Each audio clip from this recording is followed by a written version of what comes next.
Hello and welcome into another episode of Locked On Wolves. Today on the show, the Timberwolves at the All-Star break. Anthony Edwards and Luka Garza participating over the weekend in Salt Lake City. Plus, what's different about the Timberwolves right now at the All-Star break in 2023 versus where they were at last year at the same time?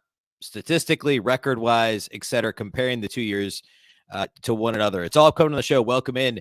You are Locked On Wolves. You are Locked On Timberwolves, your daily Minnesota Timberwolves podcast. Part of the Locked On Podcast Network. Your team every day.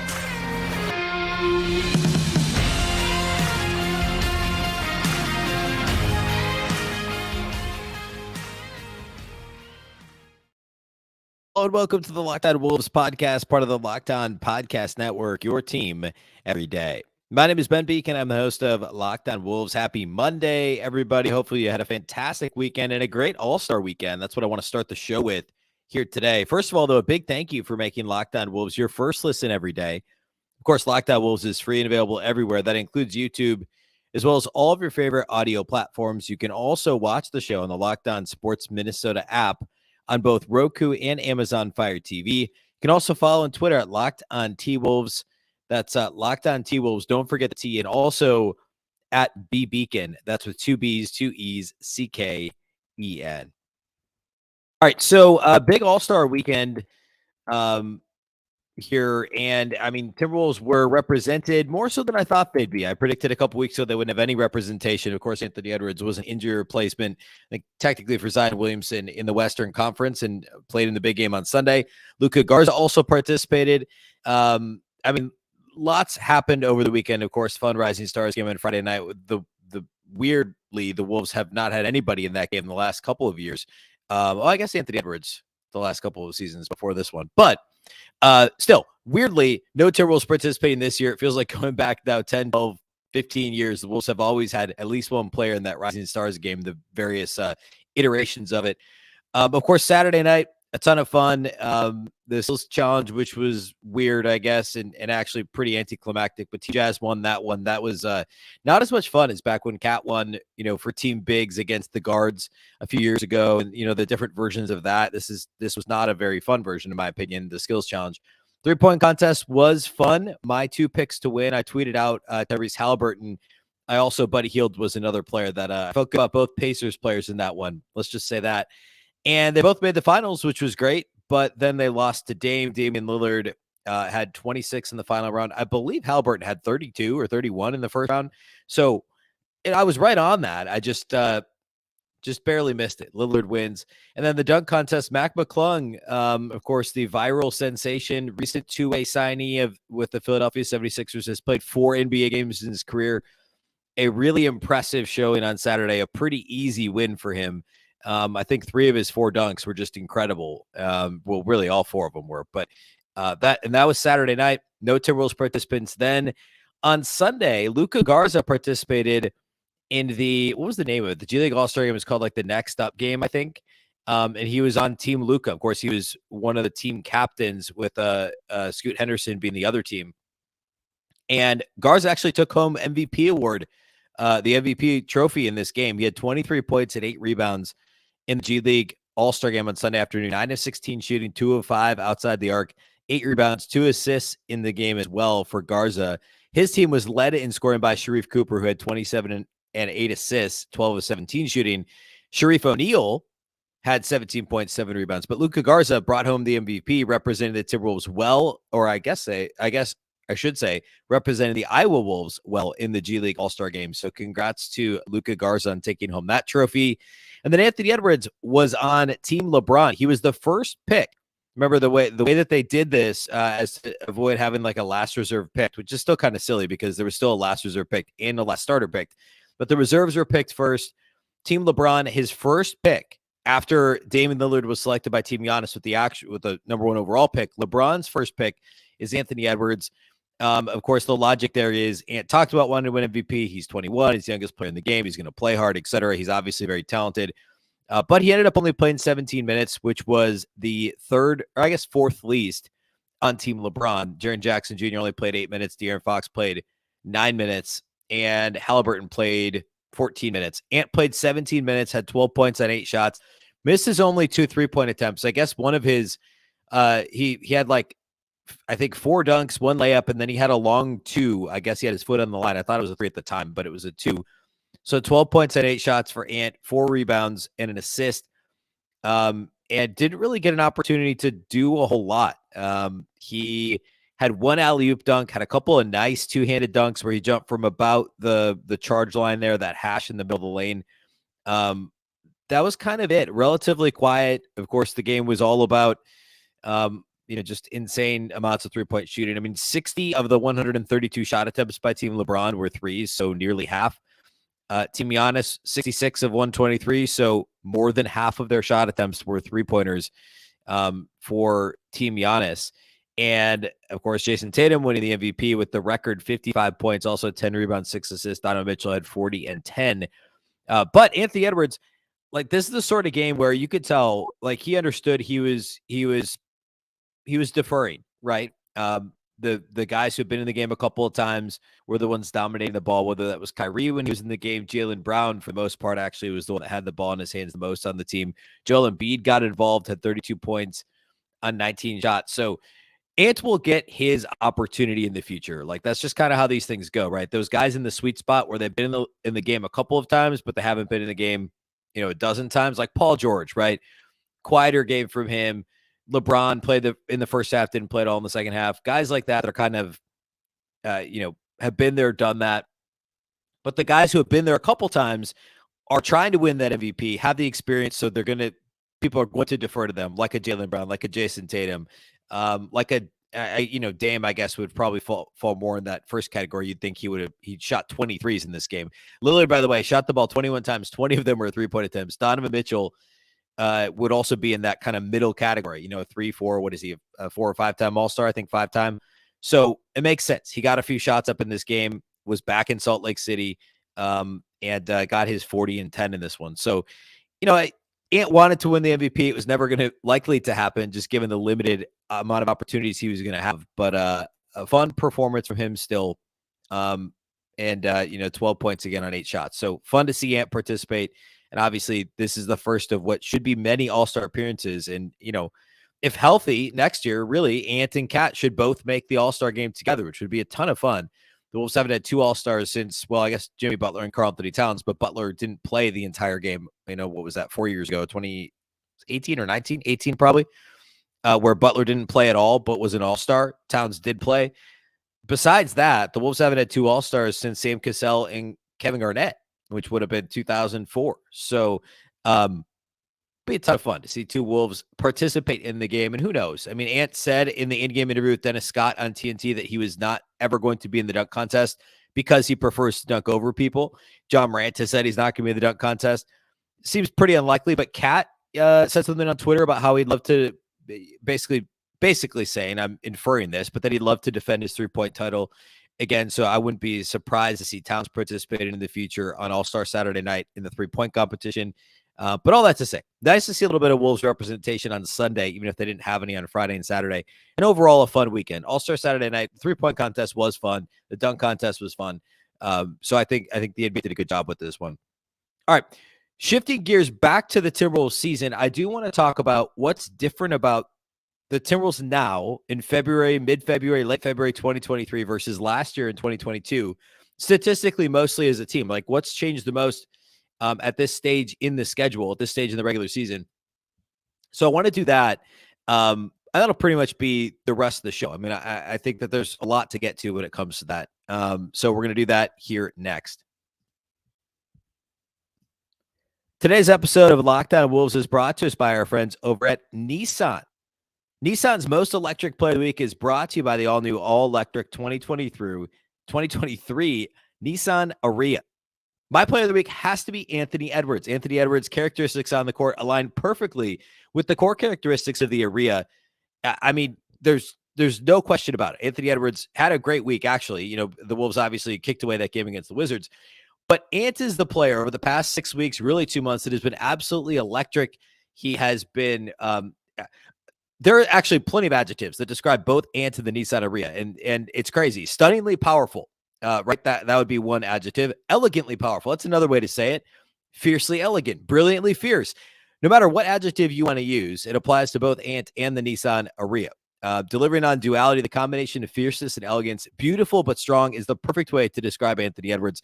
In fact, I was just saying the other night, I forget which opposing broadcast it was, but the announcers were remarking on League Pass about how Ant is much bigger and more powerful, just kind of glides, all of those things when you see him in person up close, more so than you might expect. And that's absolutely the best way to describe Anthony Edwards, is how elegantly strong he is, elegantly powerful. The 2023 Nissan Ariya packs pin you to your seat power and premium intelligence all in one EV. The all-new, all-electric 2023 Nissan Ariya. It's the EV for people who love to drive. You can shop now at nissanusa.com.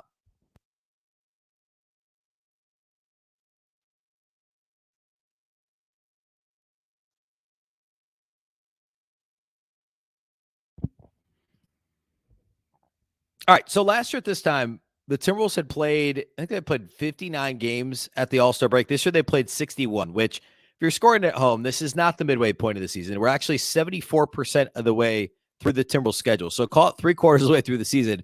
After they play Charlotte on Friday, they'll be about 76% of the way done. So they're effectively 3/4 of the way through the schedule.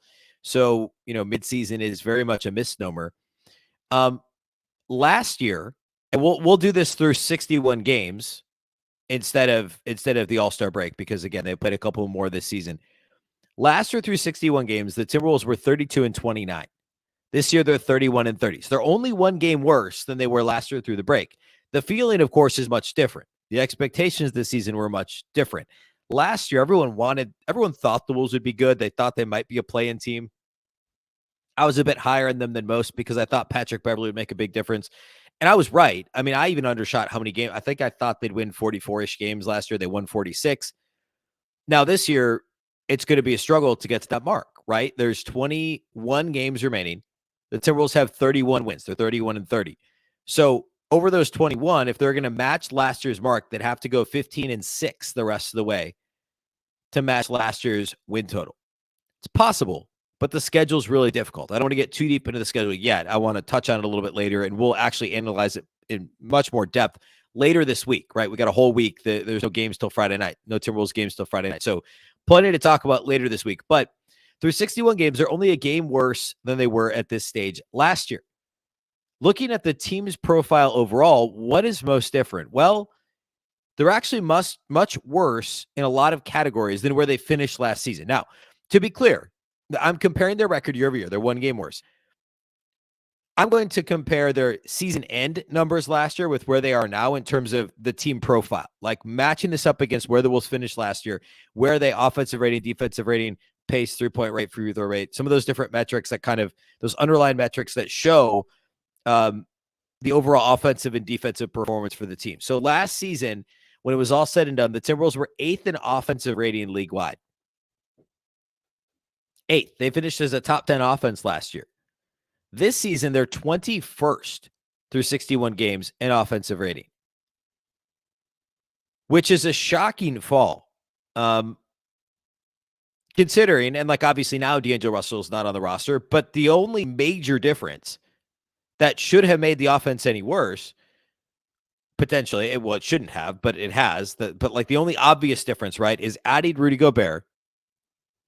And basically you're subbing him in for, Jared Vanderbilt's not a better offensive player than Rudy Gobert, right? So you're losing Malik Beasley. Patrick Beverley was effective offensively, but he was not a big offensive piece. You're really only losing Malik Beasley from last year's starting lineup and subbing him in with Rudy Gobert. Like, that's really the biggest thing.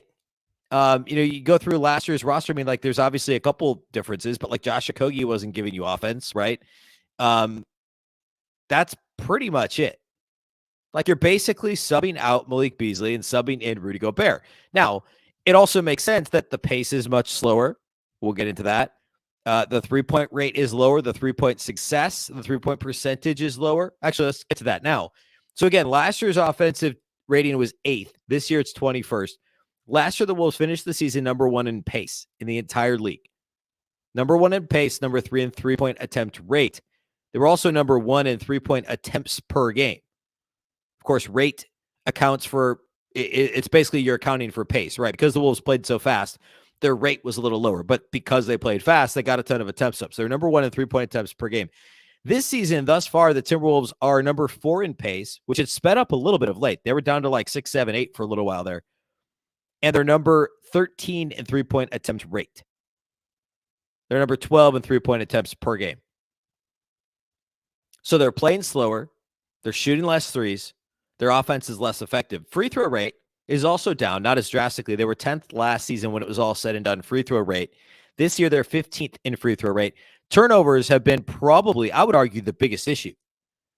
Last season, they were 14th in turnover rate. You can be middle of the pack and be a good offense. They were. They were 14th in turnover rate, 8th in offensive rating. This season, they're 28th in turnover rate, the third worst team in the entire league when it comes to the frequency with which they turn the ball over, and they're 21st in offensive rating.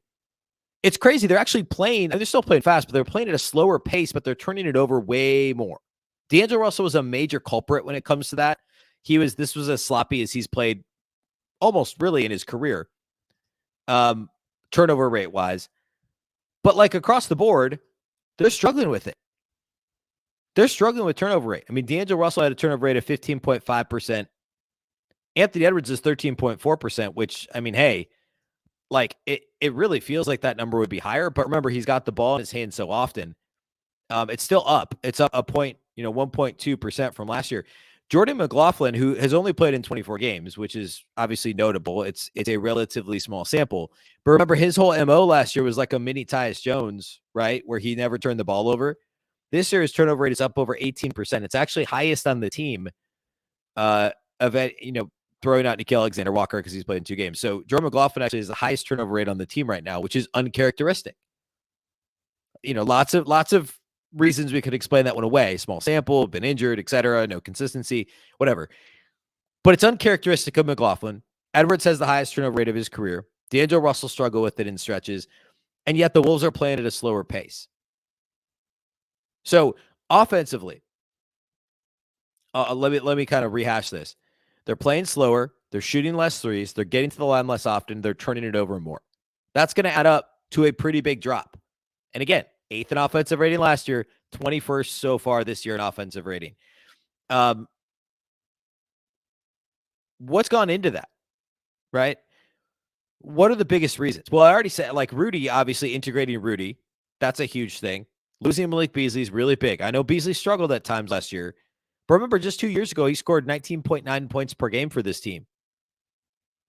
He was still a big part of what they did. He's a big part of playing fast and playing efficiently, shooting threes in transition, the quick release, getting to the basket in transition, all things that this team is really kind of lacking. They don't have that. In theory, Jalen Noel gives you a little bit of that punch, but he hasn't consistently. He's really struggled, especially of late, but really across the board, other than a nice stretch in, I think it was like November, Noel's really struggled. You don't have that dynamic quick strike ability from anywhere on this team besides Anthony Edwards. And you need that guy. And not having Beasley, I think, has hurt almost as much as trying to figure out how to integrate Rudy Gobert. The other thing is Karl-Anthony Towns, and this is maybe obvious, but I think we have to say it. He's played in 21 games this year.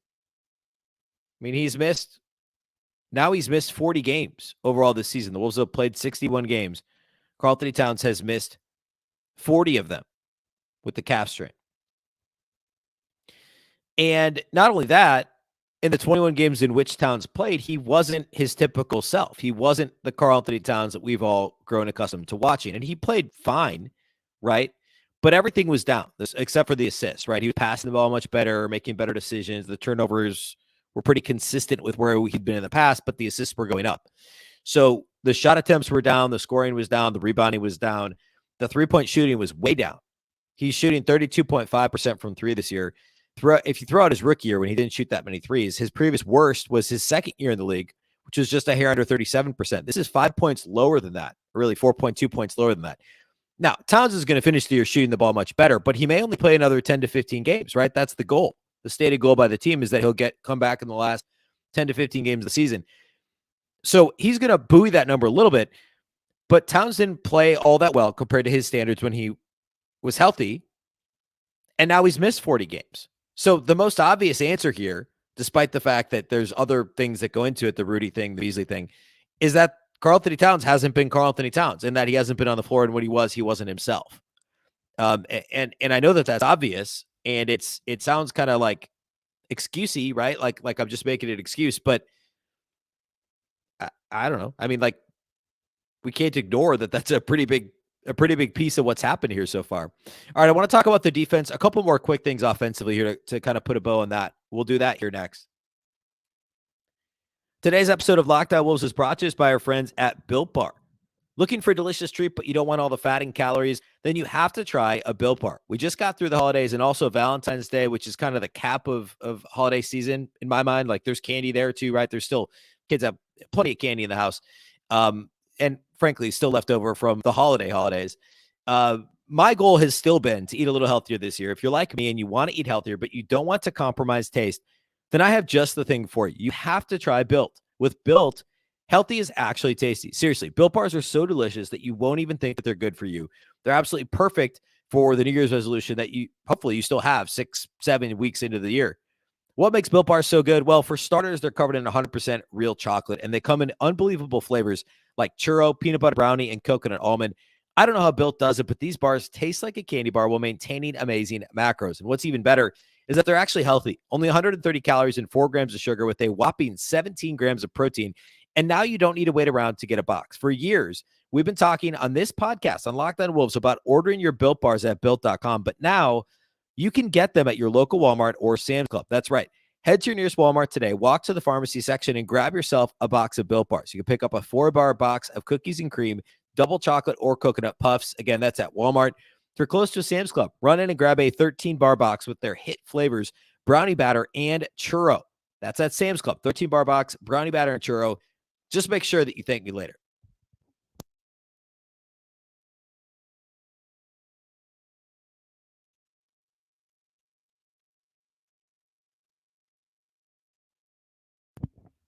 All right, a couple more notes on the Timberwolves offense that, again, has really struggled this year to the tune of 21st in the league in offensive rating. I talked about not having Towns and how that's a major deal.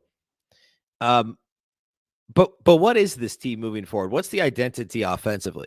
Is it simply let Ant kind of create?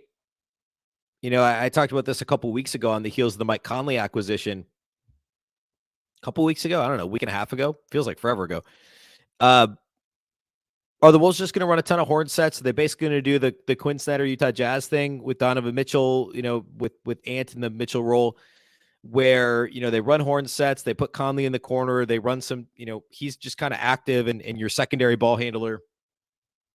Well, Ant primarily runs the offense. Or what does this thing look like? The Wolves have been relying heavily on Kyle Anderson, on Jalen Noel, guys like that to initiate offense. Like when teams go zone against the Wolves, that's a really good way to kind of screw things up for Anthony Edwards. And if I were an opposing defense, I would mix in a lot of zone, especially with no Karl-Anthony Towns. Like if the Timberwolves don't have Karl-Anthony Towns, like how many plus 3-point shooters are you really concerned about on this team? I mean, the answer is really none. And this is where, like, and I said this after the Conley trade. I kind of laughed at people that were like, oh no, what about the shooting? Well, Mike Conley is actually a better catch and shoot shooter than D'Angelo Russell. He's a better corner 3-point shooter. There's a lot of things to like about Conley versus D'Angelo Russell, right? And that's not the conversation I want to have right now. But this is where people are right. This is the instance in which people are right when they're worried about the lack of, quote unquote, lack of shooting when you sub Conley for D'Angelo Russell. Because who else on this team scares you and would keep you from playing his zone or would keep you from, you know, packing the paint against Anthony Edwards? The Timberwolves don't have anybody shooting over 40% besides Kyle Anderson from 3. Now, Kyle Anderson only shoots 1.5 threes per game. A huge chunk of those are from the corner. In fact, let me get the exact number here. I've got it. Almost half of his 3-pointers come from the corner. Essentially 49% of Kyle Anderson's 3-point attempts come from the corners, where he's 45%, which means he's a little below. He's like 35, 36% from above the break. So teams aren't really afraid of Kyle Anderson shooting threes.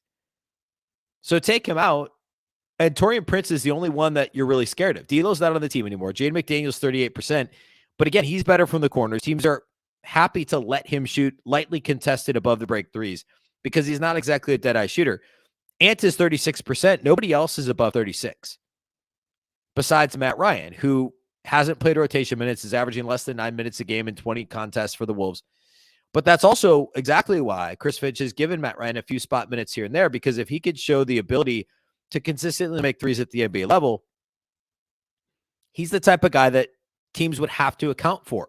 Otherwise, you're loading up on Ant, you're mixing in zone, you're daring Anthony Edwards to score through 2 or 3 players or to find non-potent shooters on the perimeter. Now, Mike Conley, again, is a better catch-and-shoot three-point shooter than D'Angelo Russell. So if Ant is primarily orchestrating in the offense, if we want to call it that, if he's trying to get downhill and score, then you need the Mike Conleys who are good catch-and-shoot shooters to dot the perimeter for you, right? Jalen Noel has been awful from 3 of the series, under 30% for the season overall. Jordan McLaughlin's really struggled, 22% from 3-point range this season. And he's going to play off the ball when Anthony Edwards is on the floor a lot of the time, right? Also, I mentioned Kyle Anderson shooting 42%, but teams not really worrying about it. Kyle Anderson's also initiating a lot of offense, right? So if he's got the ball in his hands, he's not shooting threes off the dribble. So you really only have Taurean Prince and I guess Jaden McDaniels, who, 38.5% from 3, but again, doesn't strike fear in the heart of opposing defenses. That's it. Nobody else is scaring you. So it kind of makes sense that the Wolves' 3-point rate has dropped all the way to 13th in the league, because they're not shooting the ball that well as a team. They're 35.6% from 3, which is 18th in the league. So it's okay. But the volume is down, and with no Towns and with no Malik Beasley, the actual accuracy is down as well. And that's been a huge issue. Chris Finch has to find a way to manufacture open 3-point looks, or at least get these guys. These guys have to get themselves some confidence into a rhythm to support Anthony Edwards. And then Ant's got to make the right passes, right? Which is a whole other conversation. But that's a big issue so far this season. It's just the lack of shooting overall from the perimeter that has allowed teams to load the paint against Anthony Edwards. And then that doesn't even bring up Rudy Gobert. And there's 2 reasons to kind of have a bunch of guys near the paint: is Rudy is a lob threat and Ant is a drive threat. But you're not worried about Kyle Anderson, Jaden McDaniels, et cetera, on the perimeter beating you from outside the arc. And so the Wolves have to find a way to get around that. The last thing would be defensively. Yeah, the Wolves are a little better defensively this year. Yes, Rudy Gobert does still strike fear into the hearts of opposing offenses. However, the Timberwolves last year finished the season at number 13 in defensive rating, according to Basketball Reference. Sitting here right now through 61 games, Timberwolves are number 12. They are 1 spot better in the defensive rating rankings versus where they finished last year, and yet they gave up. We all know what they gave up for Rudy Gobert. Blocks and steals are still nice. The Wolves are not turning opposing defenses over nearly as much as they did last season. I take that back. They're in the neighborhood at least. But they're still defending, or they're still struggling to defend without fouling. And they're allowing opponents to shoot the ball extremely well from a lot of different areas on the floor. So fouling is a big issue. Point of attack defense, which in theory should improve without D'Angelo Russell, but it hasn't to this point. Consistency from Anthony Edwards, they need to see more of that. All that to say, the defense is not as improved as it should be. It's basically the same. They're getting very similar results, and I talked about this right after the trade. They're getting very similar results with a different scheme. Instead of playing high wall, blitzing, aggressive coverage with Jared Vanderbilt, et cetera, they've slowed things down. They're playing drop. They're trying to stay home, contest threes better, et cetera. But the results have been very similar to what they were last year. And yet, somewhat ironically, the offense actually needs the easy baskets in transition more than ever. But the Wolves haven't gotten out in transition. They turned it over too much when they do. So there's just a couple of things in there that just haven't aligned quite how they're supposed to this season for the Wolves. Now, of course, they've only played 3 games with Mike Conley. We'll get Karl-Anthony Towns back here hopefully in 3 to 4 weeks-ish, based on the reported timeline from Shams Charania. I said earlier that was from the team. The team did not say with 10 to 15 games left in the season. That's what Shams Charania is reporting at the Athletic and Stadium that the team is hoping for, right? This is a sourced report. It's not the Timberwolves saying this, but it sounds like 3 to 4 weeks from now, Towns could be back. All right. Later this week, there's plenty I want to get to. I want to dive a bit more into like some year-over-year individual numbers. I want to do some predictions for the second half in quotes, air quotes, of the season, the last 21 regular season games, where I think the Wolves will finish. I want to look back at what I said preseason. Like, I'll just be accountable to it now. Like, I'm going to do it at the end of the year anyways. Let's talk about it. Where I thought the West would line out at the end of the year, where it is now. I don't know. It's kind of a mixed bag. We'll get to it later this week. I've got the list in front of me, and I don't know. I was maybe a little optimistic about the Wolves, but weren't we all, right? So we'll do that later this week. We'll also get you ready late in the week for Friday night's game, Wolves Hornets. The Wolves last year came out of the All-Star break with a really nice win streak, or not out of the All-Star break, but actually game 62 to like 67, the Wolves went on a 5-6 game winning streak. I don't know that happens this time around. It's a tough schedule after the Hornets game Friday, but I do want to look at that as well as we get later in the week. And again, we'll preview that Wolves Hornets matchup. We've only seen Charlotte one other time this year, so we'll look back at what happened then, and what to expect this Friday. So that'll be the rest of the week for you. A big thank you to those of you that do make Locked On Wolves your first listen each and every day. It's greatly appreciated. Of course, the show is free and available everywhere. That includes YouTube as well as all of your favorite audio platforms. You can also watch on the Locked On Sports Minnesota app on both Roku and Amazon Fire TV. You can also follow on Twitter at Locked On T-Wolves and at Beecken, and that's with 2 B's, 2 E's, C-K-E-N. Of course, the Locked On Wolves podcast is part of the Locked On Podcast Network. Remember, the Locked On Network is your local experts on all the biggest stories. Now, make your second listen the Game to Game NBA podcast every moment, every top performance, and every result. Locked On Game to Game covers every game from across the NBA with local analysis that only Locked On can deliver. Follow Game to Game on Locked On NBA, available on the Odyssey app, YouTube, and wherever you get your podcasts. Once again, I'm Ben Beecken. This is the Locked On Wolves podcast, and we'll catch you next time.